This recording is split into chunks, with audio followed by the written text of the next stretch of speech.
రాష్ట్రంలో పాలన బాగుంది, మరింత కష్టపడాలని కేడర్కు దిశానిర్దేశం చేశారు ఖర్గే. హైదరాబాద్ కు మోదీ ఏం చేశారో చెప్పాలని డిమాండ్ చేశారు. రాజ్యాంగం నుంచి లౌకిక పదాలు తీసేసే కుట్ర జరుగుతోందని ఆరోపించారు. వచ్చే ఎన్నికల్లో సీట్లు పెరుగుతాయని, కష్టపడ్డ కార్యకర్త ఇంటికే టికెట్ వస్తుందన్నారు సీఎం రేవంత్. గత ప్రభుత్వం చిన్నాభిన్నం చేసిన ఆర్థిక వ్యవస్థను చక్కబెడుతున్నామన్నారు.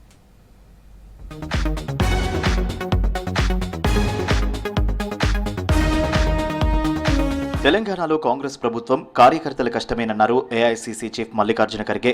ఎల్బీ స్టేడియంలో జరిగిన సామాజిక న్యాయ సమరభేరి సభకు చీఫ్ గెస్ట్ గా హాజరయ్యారు ఖర్గే. తెలంగాణ దేశానికి ఆదర్శంగా మారబోతుందన్నారు. కాంగ్రెస్ పాలిత రాష్ట్రాల్లోని విద్యా సంస్థల్లో రోహిత్ వేముల చట్టాన్ని తేబోతున్నామని చెప్పారు. హైదరాబాద్ కు మోదీ ఏం చేశారో చెప్పాలని ప్రశ్నించారు ఖర్గే. युवाओं पे किया है, महिलाओं पे किया है, ये सबको रिलीफ मिला वो कांग्रेस गवर्नमेंट आते ही मिला।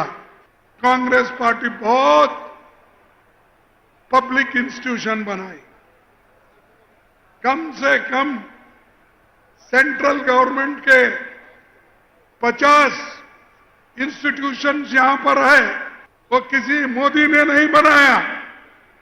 BHEL हो, BEL हो, बड़े बड़े जो कारखाने यहां पर है, फार्मास्यूटिक है, ये सब किसने बनाया? ये सब कांग्रेस की देन है। मोदी जी ने क्या दिया?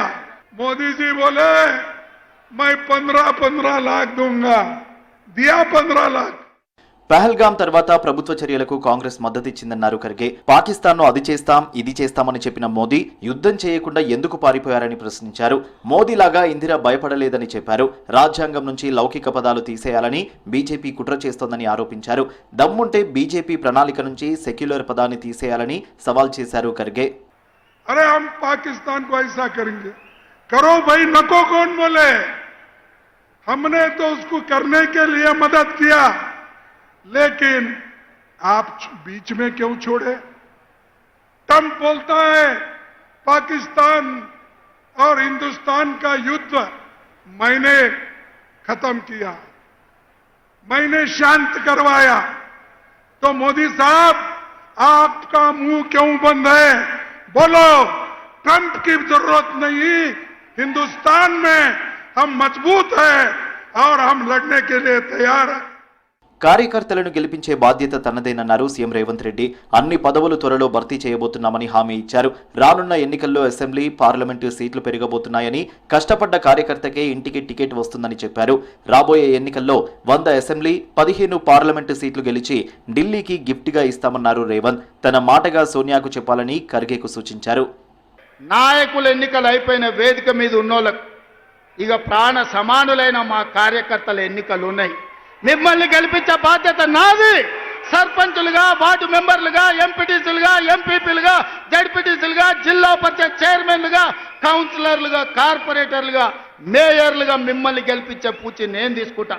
రాబోయే స్థానిక సంస్థల్లో 100% కాంగ్రెస్ పార్టీ కార్యకర్తలకు న్యాయం జరుగుతుంది. మిమ్మల్ని గెలిపించుకునే పూచి నాది. రైతుల కోసమే తమ ప్రభుత్వం 18 నెలలుగా కష్టపడుతుందన్నారు రేవంత్. కష్టాలు, ఒడిదుడుకులు వచ్చినా తట్టుకుని ముందుకెళ్తున్నామని చెప్పారు. వ్యవసాయాన్ని పండుగ చేశామన్నారు సీఎం. వందలాది మంది బలిదానాలు చేస్తే రాష్ట్రం వచ్చిందని, ఆ కుటుంబాలకు బర్రెలు గొర్రెలు తప్ప కేసీఆర్ ఏం చేశారని ప్రశ్నించారు. మీకందరికీ తెలుసు, తెలంగాణ ఉద్యమం అంటేనే ఉద్యోగాల వేట. నిరుద్యోగ యువకులు లక్షలాది మంది రోడ్ల మీదకి వచ్చి నెలల తరబడి ధర్నాలు, దీక్షలు, ఉద్యమాలు చేసి ఆత్మ బలిదానాలు చేసుకొని అమరులై తెలంగాణ రాష్ట్రం తెచ్చుకున్నారు. కానీ చంద్రశేఖరరావు ఏమన్నాడయా? గొర్రెలు, బర్రెలు, చేపలు, పందులు మీరు పెంచుకోండి, పేదవాళ్ళ పిల్లలు గొల్లోళ్ళు గొర్రెలు పెంచుకోవాలి, మాదిగోళ్ళు చెప్పులు కుట్టుకోవాలి, ఎరకలోళ్ళు పందులు పెంచుకోవాలి, మా ముదిరాజు సోదరులు చేపలు పట్టుకోవాలి అని మిమ్మల్ని అందరినీ అక్కడ పోమన్నాడు. ఆయన కొడుకు మాత్రం రాజ్యాలు ఏలుతారంట. ఇదే నా న్యాయం అని నేను అడుగుతున్నా. దేశంలో సైద్ధాంతిక పోరాటం జరుగుతోందన్నారు డిప్యూటీ సీఎం బట్టి విక్రమార్క. రాజ్యాంగాన్ని మార్చాలని ఎన్డీఏ కూటమి ప్రయత్నిస్తోందన్నారు. రాజ్యాంగమే లేకుంటే బడుగు బలహీన వర్గాలకు హక్కులే ఉండకపోయేవన్నారు. 18 నెలల్లోనే అద్భుత పథకాలు తెచ్చిన సర్కార్ తమదన్నారు బట్టి. సంక్షేమ కార్యక్రమాలు ప్రజలకు చేరుతా ఉంటే చూసి తట్టుకోలేక ఏడ్చేటువంటి రాజకీయ పార్టీల నాయకులకి ఇంటింటికి వెళ్ళి మీరు వాళ్ళకి తెలియజెప్పి వాళ్ళకి ఇలా విమర్శలు చేసేటువంటి వాళ్ళందరికీ కూడా బుద్ధి చెప్పాలని ఈ సంక్షేమ కార్యక్రమాలని ప్రతి గడపకి తీసుకొని వెళ్ళాలని చెప్పి రాష్ట్రంలో పాలన బాగుందన్న ఖర్గే తగిన ప్రచారం చేసుకోవడంలో వెనుకబడుతున్నామని చెప్పారు. కాంగ్రెస్ కార్యకర్తలు ప్రచార సైనికులుగా మారాలని పిలుపునిచ్చారు. ఎల్బీ స్టేడియం సభ నుంచే క్యాడర్కు దిశానిర్దేశం చేశారు ఖర్గే.